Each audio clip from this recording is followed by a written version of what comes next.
कैसे मारा मेरे खामिनेई को। खामिनेई मेरा शेर था, शेर। एक गीदड़ ने एक शोयर को धोखे से मार दिया।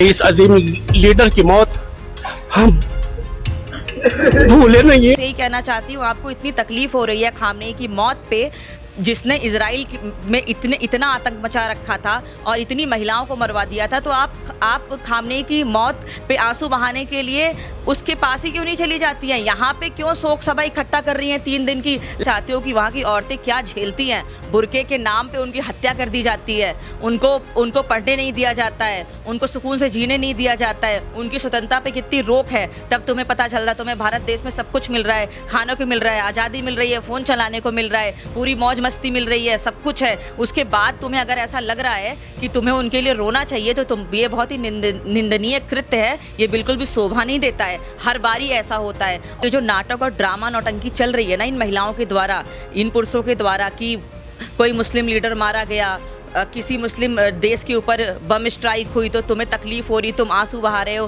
तुम 3 दिन का कैंडल मार्च निकाल रहे हो, तुम्हारे इमाम ने कह दिया ये करना है तो वो कर लो, तुम लोग छाती पीट रहे हो। अगर तुम वहाँ की महिलाओं की जगह होते और तुमने वहाँ की जो असुविधाएं हैं और वहाँ की जो पीड़ा को सहा होता ना, तो तुम इस तरीके का कृत्य बिल्कुल नहीं कर रहे होते। नमस्कार साथियों, मैं रिंके जैन, आप देख रहे हैं भारत गान। ईरान के ऊपर अमेरिका और इजराइल मिलकर हमला करते हैं और हमले में वहाँ के जो देश के प्रमुख होते हैं खामेनेई की मौत हो जाती है। और उसकी मौत के बाद जो विरोध प्रदर्शन ईरान में होना चाहिए था, लेकिन ईरान में विरोध प्रदर्शन की जगह खुशी की रैली है। वहाँ के युवा जश्न मना रहे हैं, सड़कों पे आके नाच रहे हैं। लेकिन यहाँ यूपी में लखनऊ के मुस्लिम कम्युनिटी छाती पीट रही है खामनेई को लेके। वहीं जम्मू कश्मीर में भी मुस्लिम कम्युनिटी रोड पर आ गई और खामनेई की मौत के विरोध में धरना प्रदर्शन निकाल रही है, विरोध प्रदर्शन निकाल रही है। अब इसी पूरे मुद्दे पे चर्चा करने के लिए शुभांजलि जी हमारे साथ हैं। क्या कहेंगी आप? सारे मुद्दों पे खुल के अपनी बात रखते हैं, तो क्या उचित है? इराक का क्या संबंध, खामनेई का भारत से क्या संबंध? सर, ये बहुत ही ताज्जुब की बात है कि खामनेई तो हमारे भारत देश के कुछ लगते नहीं थे। उनकी मौत के बाद यहाँ की जो महिलाएं हैं, हिजाबी महिलाएं हैं, उनके नाम पे अपनी छाती क्यों पीट रही हैं? उन्हें इतनी तकलीफ़ क्यों हो रही है? मैं ये जानना चाहती हूँ कि वो आपका बहनोई था कि आप उसके लिए रो रही हैं? पहलगाम में इतने जवानों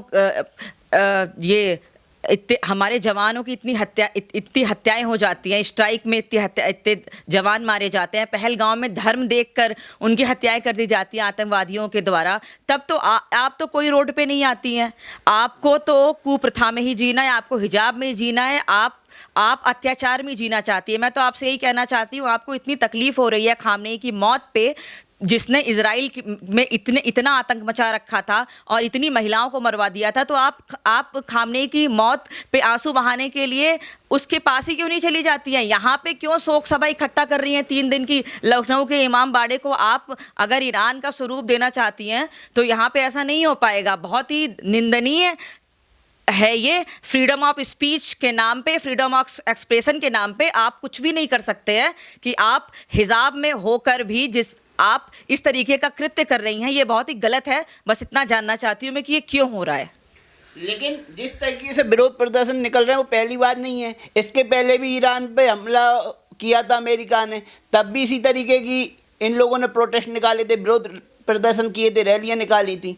तो आपको क्या लग रहा है कि भारत का मुस्लिम समाज सही दिशा में जा रहा है? क्योंकि वहाँ के लोग तो जश्न मना रहे हैं, वो भी आज़ादी चाहते थे और उन्होंने भी प्रोटेस्ट किया था अपनी ही सरकार के खिलाफ, खामनेई सरकार के खिलाफ। वो खुल के आगे आए थे और कई लोगों की जान भी गई थी, सरकार ने गोलियां घलवा दी थी।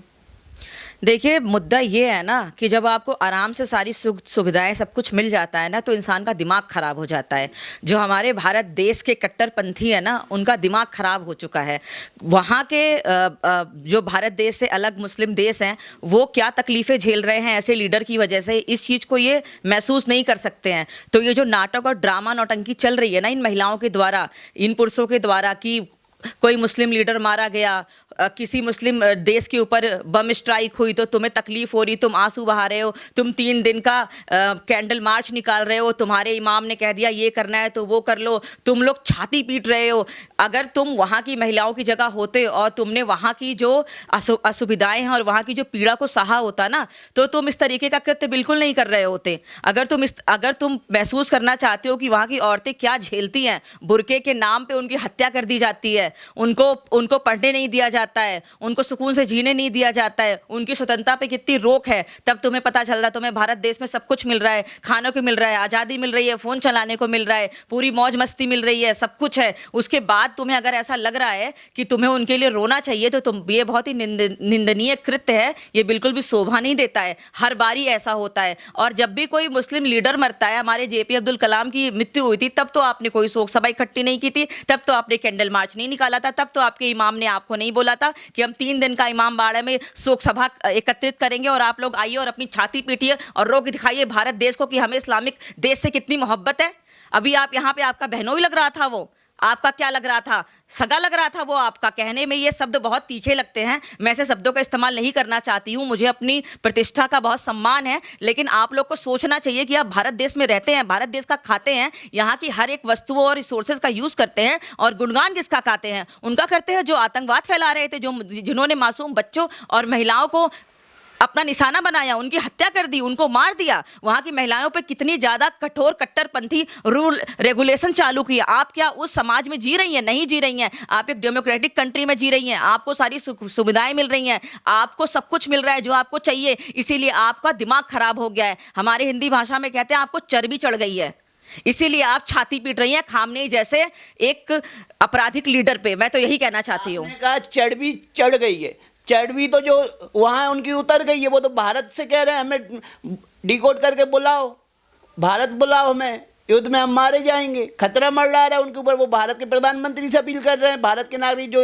ईरान में है, कि हमको बुलाया जाए वापस, और यहाँ के लोग ईरान के लिए छाती पीट रहे हैं। हाँ, तो ये बहुत ही अच्छी बात है कि अगर यहाँ के लोगों को तकलीफ हो रही है, तो मेरी माननीय प्रधानमंत्री जी से एक प्रार्थना है कि यहाँ के लोग जिनको दर्द और तकलीफ है खामनेई जैसे एक आतंकी लीडर के लिए, जिसने महिलाओं, बच्चों, पुरुषों और निर्दोष व्यक्तियों पर बिल्कुल दया नहीं की, ऐसे लोग को वहाँ पर भेज दिया जाए। जाओ भैया, आप वहाँ पर शोक सभा एकत्रित करो और वहां पे अपना गम जाहिर करो, और आप वहां पे अपनी जितना भी हो सकता है अपना दुख जाहिर करो खामनेई के लिए। और वहां के जो मासूम लोग हैं जो वाकई में तकलीफ झेल रहे थे ऐसे लीडर की वजह से, क्योंकि वो मरा नहीं है, वो उसका जिस्म खत्म हुआ है, वहां पे दूसरे लीडर की तैयारी हो चुकी है, वहां पे दूसरे लीडर की तैयारी हो चुकी है, और उसकी राइट्स, कल उसका राइट्स निकलेगा और वहां पे दूसरा लीडर आएगा और फिर वैसी परिस्थिति बनेगी। और यहाँ के लोग वहां पे जाएं और वहां के अच्छे लोग यहाँ पे आ जाएं, क्योंकि वहां के लोग तो वाकई में तकलीफ झेल रहे हैं। और जितने भी इस्लामिक कंट्रीज हैं, वहां की महिलाएं, वहां के बच्चे, कोई भी सुकून की सांस नहीं ले पा रहा है।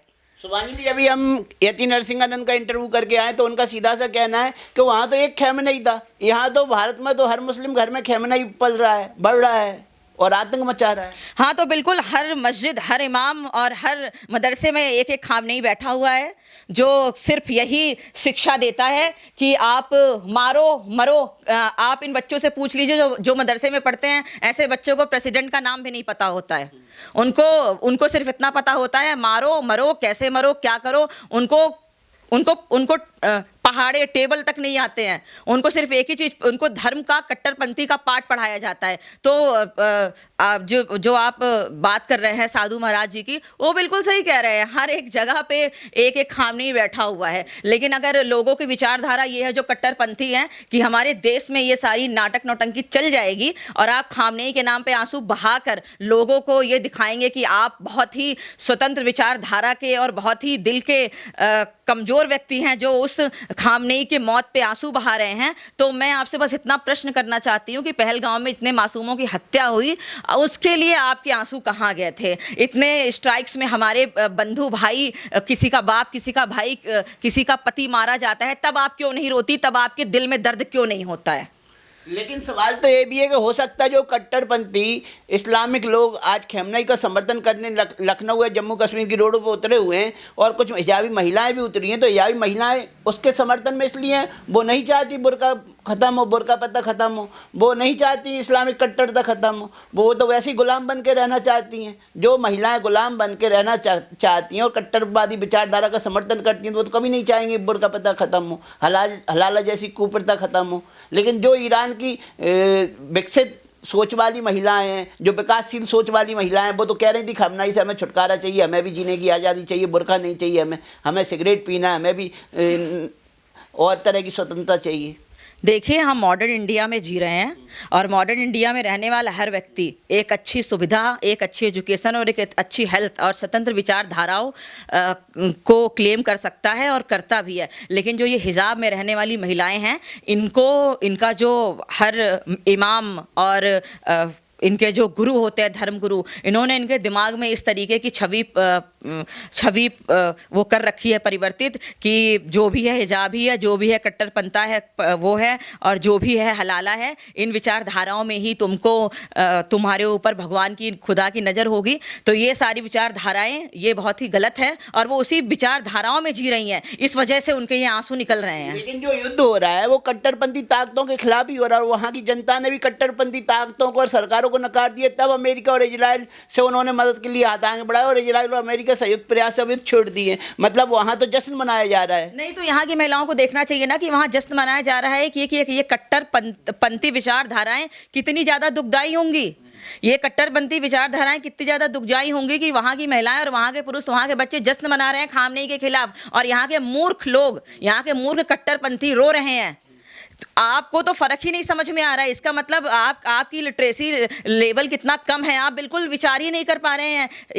इनको सही एजुकेशन की और सही दिशा की ज़रूरत है। ये उस दिशा में मुड़े हुए हैं जिनको समझ में नहीं आ रहा है कि वहाँ के लोग खामनेई से पीड़ित थे, वहाँ के लोग वहाँ के उल्टी सीधी विचारधाराएं शर्तों से पीड़ित थे और वहाँ के लोग खुशी मना रहे हैं और यहाँ के लोग क्या कर रहे हैं, रो रहे हैं। तो अब ऐसे कट्टरवादी विचारधारा के इलाज सरकार को क्या करना चाहिए? भाई जब भारत का कोई ताल्लुक नहीं है, युद्ध से ताल्लुक नहीं है, ईरान से कोई ताल्लुक नहीं है, वहाँ के लोगों से कोई ताल्लुक नहीं, तो वहाँ के लिए आप क्यों अफसोस मना रहे हो? और उसके बाद भी अगर प्रोटेस्ट निकल रहे हैं इस तरीके के, तो भारत की सरकार को इन जैसे लोगों का इलाज क्या करना चाहिए? सर देखिए, हमारा देश डेमोक्रेटिक कंट्री है और फ्रीडम ऑफ स्पीच और फ्रीडम ऑफ एक्सप्रेशन का हमें एक फंडामेंटल राइट प्राप्त है कॉन्स्टिट्यूशन के द्वारा। तो लोग इसी का नाजायज़ फ़ायदा उठाते हैं। लेकिन जिस प्रकार का वो कृत्य कर रहे हैं लखनऊ के इमामबाड़ा में, वहाँ पे हमारे मुख्यमंत्री जी का भी निवास है, मुझे लगता है ऐसे लोगों का कड़ा से कड़ा विरोध करना चाहिए और ऐसे कृत्य भारत जैसे देश में नहीं होना चाहिए। क्योंकि मैंने ये भी देखा है, आतंकवादी भी मरते हैं तब भी इनकी आंखों से आंसू निकलते हैं, जैसे कि आतंकवादी इनका बेटा मर गया हो। तो इजराइल और ईरान के युद्ध में आप किसके साथ हैं? मैं बिल्कुल इजराइल के साथ हूँ। इजराइल एक शांति प्रिय देश है और इजराइल एक ऐसा देश है, वो अपने पूरे देश को, अपने देश के एक इंसान को अपना परिवार मानता है और बहुत ही ताकतवर देश है। एक छोटा सा देश पूरे इस्लामिक कंट्री से घिरा हुआ है और अपने पूरे देश के एक व्यक्ति को अपना परिवार मानता है और उनके परिवार को कोई हाथ लगाएगा तो उसने दिखा दिया कि हम छोड़ेंगे नहीं तुम्हें। अगर वर्ल्ड लीडर की बात करें, एक तरफ मोदी जी हो, एक तरफ नेतन्याहू हो, तो आप किसको पसंद करेंगे? आपने तो ऐसा सवाल कर दिया, मैं क्या ही बताऊं। मेरे लिए दोनों ही रिस्पेक्टफुल लीडर हैं और मैं दोनों को ही पसंद करती हूँ। जी धन्यवाद। तो आपने सुना शुभांजलि को, और शुभांजलि जी की राय से आप कहाँ तक सहमत हैं और आप किसके समर्थन कर रहे हैं? ईरान में जो हुआ, तो आप ईरान के साथ हैं या फिर इजराइल के साथ हैं? कि आप कट्टरपंथी ताकतों का साथ देना चाहते हैं, कट्टरपंथी ताकतों के विरोध में खड़ा होना चाहते हैं? आप भी हमें अपने कमेंट सेक्शन में बता सकते हैं। जय हिंद।